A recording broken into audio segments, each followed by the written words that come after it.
జమ్మూ కాశ్మీర్ మరోసారి రక్తమోడింది. అనంతనాగ్ జిల్లాలో ఉగ్రవాదులు విధ్వంసం సృష్టించారు.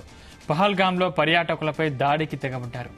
ఉగ్రవాదులు జరిపిన కాల్పుల్లో వందలాది మంది పర్యాటకులు తీవ్రంగా గాయపడ్డారు. ఉగ్రవాదుల కాల్పుల్లో ఇప్పటి వరకు 27 పర్యాటకులు మరణించినట్లు తెలుస్తోంది. వందల మంది గాయపడ్డారని సమాచారం.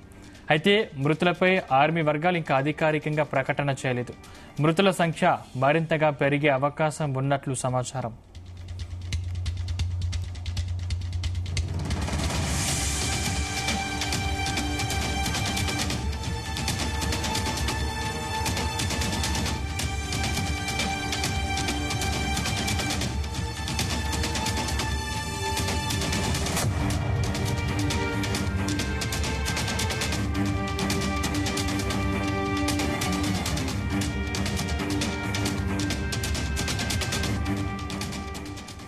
ఇంకా ఇదే అంశానికి సంబంధించిన మరింత సమాచారం మా ప్రతినిధి శ్రీచరణ్ అందిస్తారు. శ్రీచరణ్.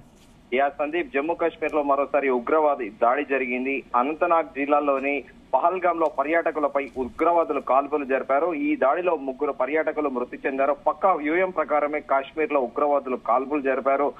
ఆర్మీ యూనిఫామ్ లో వచ్చిన 7 ఉగ్రవాదులు బైసరన్ టూరిస్టులను టార్గెట్ చేశారు. బైసరన్ లో టూరిస్టులను టార్గెట్ చేశారు. ట్రెక్కింగ్ టూర్ కు వచ్చిన టూరిస్టులను చుట్టుముట్టి వారి ఐడి కార్డులను చెక్ చేశారు. పేరు మతం అడిగి తన భర్తపై కాల్పులు జరిపారని ఒక బాధితురాలు తీవ్ర స్థాయిలో మనోవేదన చెందింది.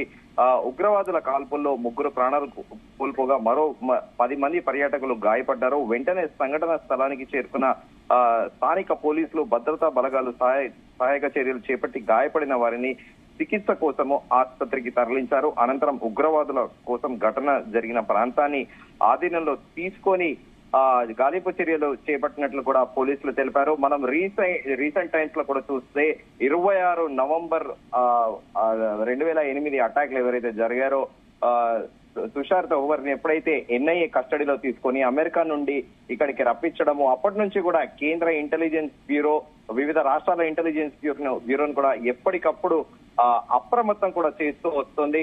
ఎందుకంటే ఖచ్చితంగా దేశంలో టెర్రరిస్ట్ అటాక్లు జరిగే అవకాశం ఉందని కూడా ముందస్తుగా కూడా హెచ్చరికలు జారీ చేసింది. ఈ నేపథ్యంలో ఉగ్రవాదులు మరోసారి కూడా రెచ్చిపోతున్నారు. ఇక్కడ అయితే చాలా క్లియర్ గా కూడా కనిపిస్తుంది. హిందువులని టార్గెట్ గా బేస్ చేసుకొని ఉగ్రవాదులు అనే వాళ్ళు దాడులకు పాల్పడుతున్నారు. బొట్టు పెట్టుకొని కనిపిస్తూనే కూడా కాల్చివేశారన్న చందన కూడా ప్రస్తుతం పరిస్థితి జమ్మూ కాశ్మీర్ లో నెలకొని ఉంది. ఎందుకంటే 2019లో ఎప్పుడైతే ఆర్టికల్ 370ని రద్దు చేశారో అప్పటి నుంచి కూడా ఎన్ఐఏ ప్రత్యేకంగా కూడా ఏర్పాటైన విషయం 16లో అప్పటి నుంచి కూడా కాశ్మీర్ లో రోజు కూడా టెర్రరిస్టులు తమ ప్రయత్నాలు తాము చేస్తున్నప్పటికీ ఇండియన్ సెక్యూరిటీ ఫోర్సెస్ ఎప్పటికప్పుడు నిలువరిస్తూ వారిని ట్రాప్ చేస్తూ ఎన్కౌంటర్లు కూడా చేస్తున్నారు. కానీ ఇప్పటికీ కూడా జమ్మూ కాశ్మీర్ లో మత కలహాలు అనేటివి ఖచ్చితంగా హిందువులనే టార్గెట్ చేస్తూ కూడా పలు యాక్టివిటీస్ చేస్తున్నారు. సో జమ్మూ కాశ్మీర్ లో ఒక రకంగా ఈ ఉగ్రవాదులు రెచ్చిపోయారని చెప్పాలి. ఎందుకంటే హిందువుల టార్గెట్ గా కూడా తీవ్రవాదులు కాల్పులకు తెగపడ్డారు. సో ప్రస్తుతం అయితే ఈ పహల్గామ్ అంతటా కూడా రెడ్ అలర్ట్ ప్రకటించారు. తీవ్రవాదుల కోసము భద్రతా బలగాలు అణువణువున కూడా గాలింపు చేపట్టింది. ప్రస్తుతం పహల్గామ్ అంతటా కూడా టెన్షన్ వాతావరణం నెలకొంది. పర్యాటకులు అంతా కూడా తీవ్ర భయాందోళనతో మునిగిపోయారు.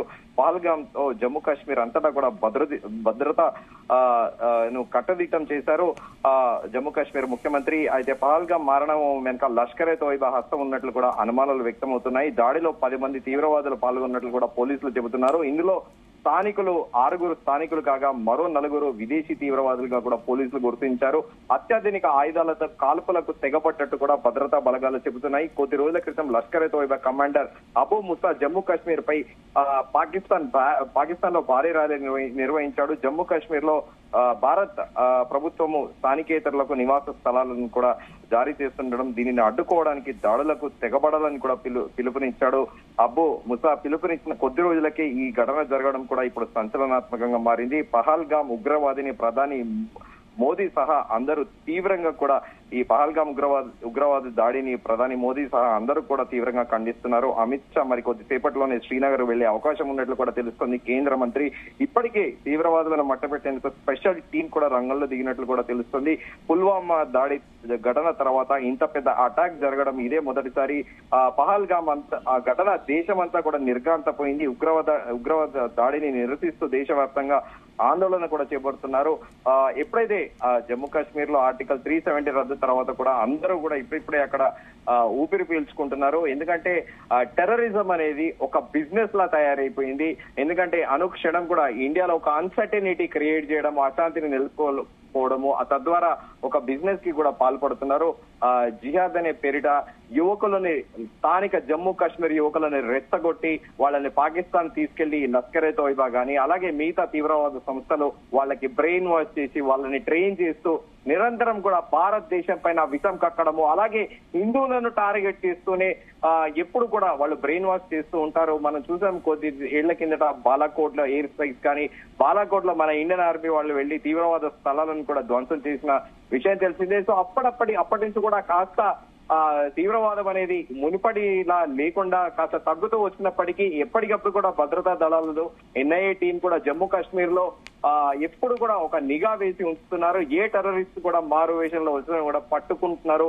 అలాగే కొంతమందిని ఎన్కౌంటర్ కూడా చేస్తున్నారు. కానీ అయినా కూడా స్థానికులని మతం పేరిట రెచ్చగొడుతూ యువకులను లొంగ తీసుకుంటున్నారు. ఆ యువకులకు అనేది 16-17 ఏళ్ల వయసులో చదువు లేకపోవడము, అలాగే కుటుంబాలు పేదరికంలో ఉండడము, ఇదే దాన్ని క్యాచ్ చేసుకొని మతాల మార్పిడి చేయడము, అలాగే అట్ ది సేమ్ టైం వాళ్ళకి కంప్లీట్ గా ఈ ఖురాన్ బోధనలు చేయడం. ఆ ఖురాన్ బోధనలు వాస్తవికంగా చేస్తే మంచిదే. అల్లా కూడా చెప్పాడు ఎవరిని కూడా పరమత సహనం పాటించాలి, ఇంకొకళ్ళని దాడి చేయొద్దు, ఇంకొకళ్ళకి సంబంధించిన ప్రాపర్టీస్ కానీ ఏవి లాక్కోకూడదని ఖురాన్ లో ఉన్నప్పటికీ కానీ ఈ టెర్రరిజం అనేది కూడా ముందుగా అనుకున్నట్టు ఒక బిజినెస్, ఎప్పుడు కూడా ఒక అశాంతిని భారత్ లాంటి దేశాల్లో నెలకొల్పడం ద్వారా తద్వారా భయభ్రాంతులను గురి చేసి డబ్బులు దండుకోవడమే ఒక ప్రధాన ఎజెండాగా కూడా తీవ్రవాదులు పెట్టుకుంటున్నారు. సో కానీ ఈ రోజు జమ్మూ కాశ్మీర్ లో జరిగిన ఈ పర్యాటకులపై దాడి మాత్రము దేశాన్ని దిగ్భ్రాంతికి గురి చేసింది. ఎందుకంటే పొట్టు పెట్టుకున్న మహిళల్ని, అలాగే భర్త పేరు ఏంటి అంటూ కూడా దాడి చేయడం కూడా దేశం మొత్తం నిర్ఘాంతపోయింది. హిందువులందరూ కూడా ఎప్పుడు కూడా భారతదేశంలో ఒక మైనారిటీ వర్గంలో ఉన్నారని పలు హిందూ సంఘాలు, విశ్వ హిందూ పరిషత్ సహా పలువురు తీవ్ర ఆవేదన వ్యక్తం చేస్తున్నారు. హిందూ దేశంలో హిందువులకే రక్షణ లేకపోవడం ఏంటనేది కూడా ప్రస్తుతం చర్చనీయాంశంగా మారింది. ఈ మేరకు దీనిపైన కేంద్ర ప్రభుత్వము అలాగే భద్రతా బలగాలు కూడా వేటలు సాగించాయి. ఖచ్చితంగా కూడా 48 గంటల లోపల ఎవరైతే దాడులకు పాల్పడ్డారో వారిని కస్టడీలో తీసుకోవడమా, ఎన్కౌంటర్ చేయడం అనేది జరుగుతుందనేది కూడా ప్రస్తుతం మరో ఒక స్పెక్యులేటివ్ గా ఒక ప్రచారంలో ఉంది. మరి ఏదేమైనప్పటికీ దీనిపైన జమ్మూ కాశ్మీర్ పోలీసులు అలాగే ఇండియన్ ఆర్మీ ఫోర్స్ కి చెందిన అధికారులు కూడా ఒక కీలక ప్రకటన చేయాల్సి ఉంది. అయితే మరి కొద్దిసేపట్లో కేంద్ర హోంమంత్రి అమిత్ షా కూడా శ్రీనగర్ కు వెళ్తున్నారు అనేది కూడా మరో వాదన జరుగుతోంది.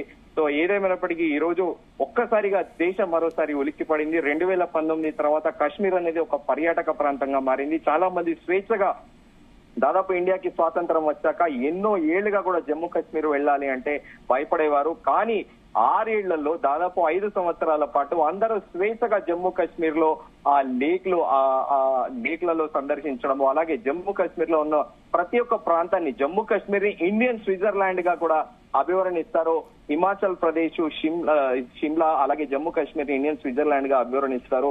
సో స్విట్జర్లాండ్ ఎక్కడో లేదు, భారతదేశంలోనే ఉంది అని కూడా కేంద్ర ప్రభుత్వం కూడా పర్యాటకులను ఎంకరేజ్ చేస్తూ వస్తుంది. ఈ 6 సంవత్సరాలలో కూడా దాదాపు 5 ఏళ్లలో ఎలాంటి ఇబ్బందులు కాలేదు. కానీ ఈ రోజు ఆకస్మికంగా ఈ దాడి జరగడం ఏంటనేది కూడా సర్వత్రా చర్చనీయాంశంగా మారింది. టెర్రరిస్టులు మాత్రం మరోవైపు వక్ఫ్ బోర్డు బిల్లు కూడా పార్లమెంట్ లో పాస్ అవ్వడము, ఈ పరిణామాలన్నీ కూడా ఇంకా తాము ఉన్నాము అని తమ ఉనికిని చాటి చెప్పేటందుకే తీవ్రవాదులు ఈ ప్రయత్నం చేస్తుంటారు అనేది కూడా ప్రస్తుతం అధికారులు అంచనా వేస్తున్నారు. ఏదేమైనప్పటికీ దీనిపైన కూడా మరింత పూర్తి సమాచారం అనేది మనకి రాత్రి 9 గంటల లోపు ఇంకా మరింత సమాచారం తెలిసే అవకాశం ఉంది. సందీప్, శ్రీచరణ్, అంటే పుల్వామా ఘటన తర్వాత ఇది 2వ అతిపెద్దదిగా తెలుస్తుంది. అంటే దీని వెనక ఏదైనా ఉగ్రవాద సంస్థ మేమే దాడి చేస్తామని ప్రకటించిందా ఇప్పటి వరకు? డెఫినెట్ గా లష్కర్ తోయిబాకు చెందిన కమాండర్ ఇటీవల పాకిస్తాన్ లో ఒక ర్యాలీ సందర్భంగా పలు కీలక వ్యాఖ్యలు చేశాడు. ఇది ఖచ్చితంగా లష్కర్ తోయిబా పని అయి ఉంటుంది అనేది కూడా ప్రస్తుతం తెలుస్తుంది. ఎందుకంటే ఇటీవల కాలంలో అన్నోన్ పర్సన్ అన్న పేరిట కూడా పాకిస్తాన్ లో వరుసగా ఇటు లష్కర్ తోయిబాతో పాటు జైషే మహమ్మద్ కి చెందిన కీలక ఉగ్ర నేతలు కూడా అందరూ కూడా హతమవుతూ వస్తున్నారు. అన్నోన్ పర్సన్లు ఎవరో గుర్తు తెలియని వ్యక్తులు వాళ్ళని కరాచీలో గానీ, ఇస్లామాబాద్ లో గానీ, పాకిస్తాన్ లో పలు నగరాల్లో ఎప్పటికప్పుడు కాల్చివేస్తున్నారు. సో తాజాగా ఈ లష్కర్ తోయిబా మాత్రము మరోసారి మేము ఉన్నామని అది జస్ట్ ఒక ఉనికిని చాటుకునేటానికి ఈ ప్రయత్నం చేసింది అనేది కూడా ప్రస్తుతం అందరూ అంచనా వేస్తున్నారు. కానీ ఏదేమైనప్పటికీ మరోసారి బార్డర్ లో కూడా సెక్యూరిటీని టైట్ చేశారు.